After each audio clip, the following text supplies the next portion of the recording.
പത്തനംതിട്ട നഗരത്തിൽ കാഴ്ചപരിമിതിയുള്ളയാൾ കുഴിയിൽ വീണ സംഭവത്തിന്റെ CCTV ദൃശ്യങ്ങൾ പുറത്തു വന്നു. കുടിവെള്ള പൈപ്പ് പൊട്ടിയാണ് റോഡിൽ വലിയ കുഴി രൂപപ്പെട്ടത്. 4 ദിവസമായിട്ടും കുഴിയടയ്ക്കാൻ നടപടിയില്ലാത്തതാണ് അപകട കാരണമെന്ന് നാട്ടുകാർ പറയുന്നു. ആ ദൃശ്യങ്ങളിലേക്കാണ് ആ കാഴ്ചപരിമിതനായ വ്യക്തി ആ കുഴിയിൽ വീണ സംഭവത്തിന്റെ CCTV ദൃശ്യങ്ങളാണ്.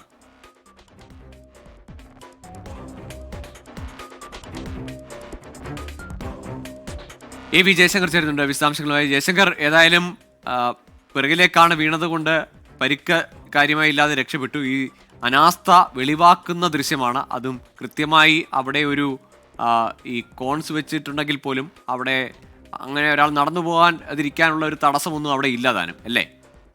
ഗൂഗിൾ കൃത്യമായ ഒരു ഭാഗ്യം കൊണ്ട് മാത്രമാണ് ഇയാൾക്ക് മറ്റ് ഗുരുതര പരിക്കുകളില്ലാതെ രക്ഷപ്പെടുന്ന സാഹചര്യം ഉണ്ടായത്. കഴിഞ്ഞ ബുധനാഴ്ചയാണ് ഇത്തരത്തിൽ കുടിവെള്ള പൈപ്പ് പൊട്ടി ഈ റോഡ് തകർന്ന ഒരു സാഹചര്യം ഉണ്ടായത്. നഗരത്തിൽ തന്നെ പ്രധാന റോഡുകളിലൊന്നാണ്. കാരണം KSRTC ബസ് സ്റ്റാൻഡിൽ നിന്ന് മിനി സിവിൽ സ്റ്റേഷനിൽ ഉൾപ്പെടെ പോകുന്ന റോഡാണ്. ഈ അടുത്താണ് റോഡിന്റെ പണി പൂർത്തിയൊക്കെ ആകുന്നത്. എന്തായാലും ഈ റോഡ് തകർന്നതിന് ശേഷം ഇതുവരെ 3 ദിവസം കഴിഞ്ഞെങ്കിലും ഇതുവരെ നന്നാക്കാനുള്ള ഒരു പ്രവൃത്തി ഉണ്ടായിട്ടില്ല. എന്തായാലും ഇന്ന് അതിനിടയിലാണ് ഇത്തരത്തിൽ പരിമിതിയുള്ള ഒരാൾ ഈ കുഴിയിലേക്ക് വീണ ചെറിയ അപകടം ഉണ്ടാകുന്ന ഒരു സാഹചര്യം ഉണ്ടായത്. എന്തായാലും ഇത് വ്യാപാരികളെ സംബന്ധിച്ചും വലിയ പ്രശ്നമാണ്. കാരണം ഈ കുഴി നിന്ന് വെള്ളം കടയിലേക്കും മറ്റും ഒഴുകുന്നത് ഈ അടുത്തുള്ള ഒരു സ്വകാര്യ ടെക്സ്റ്റൈൽസ് ഉടമകളും മറ്റും പറയുന്ന സാഹചര്യമുണ്ട്. അങ്ങനെ ആകെ മൊത്തത്തിൽ കുഴി കാരണം നാട്ടുകാർക്ക് വലിയ ബുദ്ധിമുട്ടാണ് ഉണ്ടാകുന്നത്. ഇനി ആരെങ്കിലും ഒക്കെ വീഴുമോ എന്നൊരു ആശങ്ക നാട്ടുകാർക്കുണ്ട്. 2-3 ദിവസം കഴിഞ്ഞു. പക്ഷേ ഇതുവരെ ആരും ബന്ധപ്പെട്ട അധികാരികളൊന്നും അങ്ങോട്ട് എത്തി നോക്കിയിട്ടില്ലെന്ന് നാട്ടുകാർ പറയുന്നുണ്ട്. ഗൂഗിളിന് തന്നെ അറിയാം, നഗരത്തിലെ പ്രധാന ഇടമാണ്. ആളുകൾ ഉൾപ്പെടെ വലിയ തോതിൽ യാത്രക്കാർ ഉൾപ്പെടെ നടക്കുന്ന പ്രദേശമാണ്. അങ്ങനെ ഇടത്തിലാണ് റോഡിനോട് ചേർന്ന് ഇത്തരത്തിലൊരു കുഴിയുള്ളത്. പക്ഷെ